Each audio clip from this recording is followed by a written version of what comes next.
Thank you very much, Muireann, and thank you all for the invitation to be here this morning. What a pleasure it is, a long way from home, 17,000 kilometres. But I think that gives us a sense of the kind of journey that Peter Lalor would have undertaken.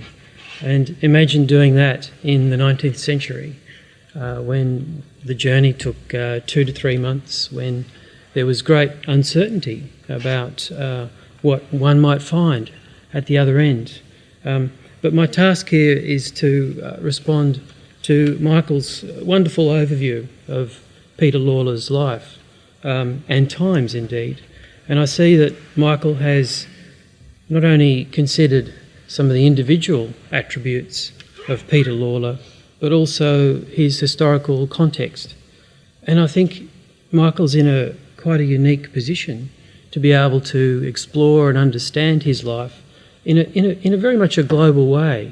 Here from Laois, of course, he can consider Peter's family history and his background, some of the factors that may have indeed encouraged his migration in 1852. And I don't need to tell this audience some of the push factors, obviously, with regard to the famine, but also his political baggage, not only with regard to his family, but also with regard to what was happening in Ireland in the 1840s and early 1850s. But let me tell you a story about my own experience of Peter Lalor. As a school child growing up, we all learnt about the Eureka Stockade, and we were all told that this man called Fintan Lalor was the head of it. And it's a peculiar Australia way of saying Lalor. And we were told he was an Irishman, but it's as though he just appeared out of nowhere. We were not really given much context. Suddenly there was an Irishman leading the rebellion at the Eureka Stockade in early December 1854. And one might expect that from school history, but of course, with the benefit of many years' study subsequent to that, we can begin to understand the kinds of things that Peter may have brought with him. The kind of Melbourne that he arrived to as well in 1852 was quite a remarkable place.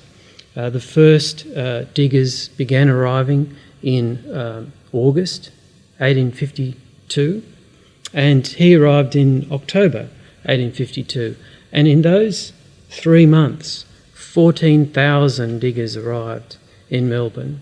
There was a huge canvas town established just adjacent to Port Melbourne, where newly arrivals would sort of pour off the ships and begin to get some sense of what was going on at the Ballarat fields, at the Bendigo fields, at Castlemaine and elsewhere.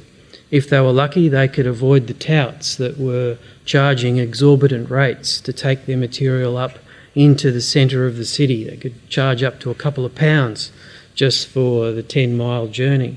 So it was a remarkable period of fluidity and upheaval. The other thing that I think we should remember about Peter in terms of his personality and his bearing and stature was that he was a very tall man. And I believe 5'10", is that right, Michael? That's very tall for the 1850s, to be 5'10". So that's part of his impressive sort of leadership qualities. If you think about the Anzac generation that stormed the beaches in Gallipoli, the Australian and New Zealand men who were apparently the finest of their era and cohort, their average height was 5'6".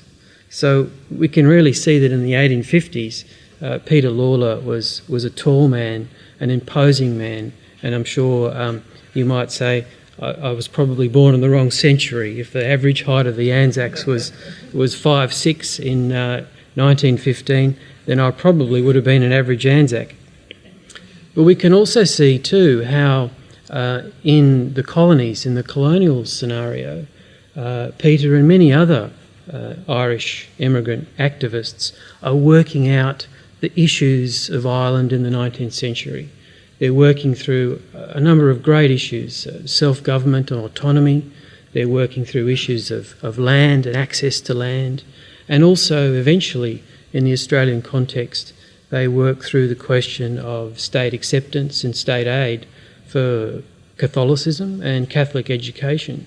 And I think there's a tremendous insight to be had if we study the Irish experience in its global context. We might begin to see some new insights into the scenario here in Ireland that those that were left behind, those that decided to stay behind, faced in the succeeding decades.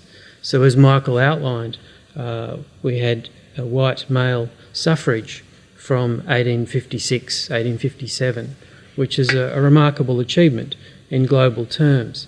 Eventually, with the help of other former Irish-born activists like Gavin Charles Duffy, we have selection legislation from 1860, 1862, which takes some time but eventually works through the system and begins to attack these large landed estates and establish a class of small farmers on the land. And likewise, the big issue in the colonial Australian context was state aid for Catholic education. And this too was a divisive issue in the colonies, but eventually was worked through and accepted such that government taxes would then go towards legitimately founded and quite valuable and important Catholic education institutions. So on these three great issues, the colonies do very well. So I think in terms of Michael's approach to consider his background, Peter Lalor's background, his family context, the context here in County Laois, but also what happens in the colonies, the colonial environment, how it works through and works out some of those great issues in Irish history. I think the diasporic approach, the consideration of the Irish experience in that broader colonial context has some great merit and a lot of insights. And I think that Michael's doing an excellent job. Thank you very much.